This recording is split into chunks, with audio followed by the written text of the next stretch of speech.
আজ আমরা দেখব সি বর্ণ থেকে কিভাবে আপনার চারটি বর্ণ তৈরি করা যায় একটি গ্রাফের মাধ্যমে। আমরা আবারও সি বর্ণটি লিখছি। সি বর্ণ থেকে আমাদের ই বর্ণটি হচ্ছে। আমরা আবারও সি বর্ণটি লিখব সুন্দর করে। এরপর আমাদের সি এটার সাথে যদি একটা অংশ যুক্ত করে দিই তাহলে আপনাদের ও হবে। এবং এই আবারও আমি সি বর্ণটি লিখছি। সি বর্ণটি লেখার পর আমি যদি একটা অংশ এভাবে যুক্ত করি তাহলে আমাদের এ বর্ণটি তৈরি হয়েছে।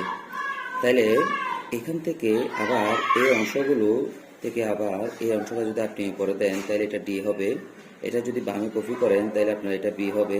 এটা নিচে কপি করলে আপনার এটা পি হবে। এটা যদি আপনি ডানে কপি করেন এটা আপনার এটা কি হচ্ছে। একইভাবে আপনি যদি এটা যুক্ত করেন এদিকে তাহলে এটা আপনার জি হচ্ছে।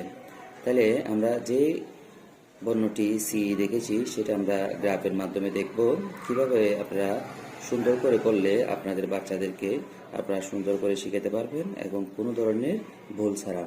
এখানে এটা হচ্ছে সি বর্ণের গ্রাফ। আপনি কি করবেন, আপনারা এখান থেকে রোটেট করবেন চার কোণের মধ্যে, এখানে রোটেট করবেন, এখানে রোটেট করবেন, এখানে রোটেট করবেন। প্রত্যেকটা রুটের যখন আপনি একসাথে যুক্ত করবেন তখন এটা অটো সি হয়ে গেছে। এখন আপনার কাছেও আর কোনো ধরনের প্রশ্ন থাকবে না। এটা এখানের মধ্যে যুক্ত করলে আপনার ই হবে, এটা যুক্ত করলে আপনার ও হবে, আবার এটা যুক্ত করলে আপনার এটা এ হচ্ছে। এই অংশ একই গ্রাফের মধ্যে যখন আপনি এই অংশটা উপরের দিকে দিবেন তাহলে এটা আপনার ডি হচ্ছে। এটা বামে কপি করলে আপনার এটা বি হচ্ছে। এটা নিচের দিকে কপি করলে এটা আপনার পি হচ্ছে। এটা আপনি নিচের ডানে কপি করলে এটা আপনার কি হচ্ছে।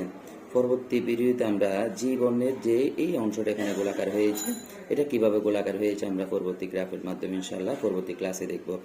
তারপরে সকলে ভালো থাকবেন, সুস্থ থাকবেন। আসসালামু আলাইকুম।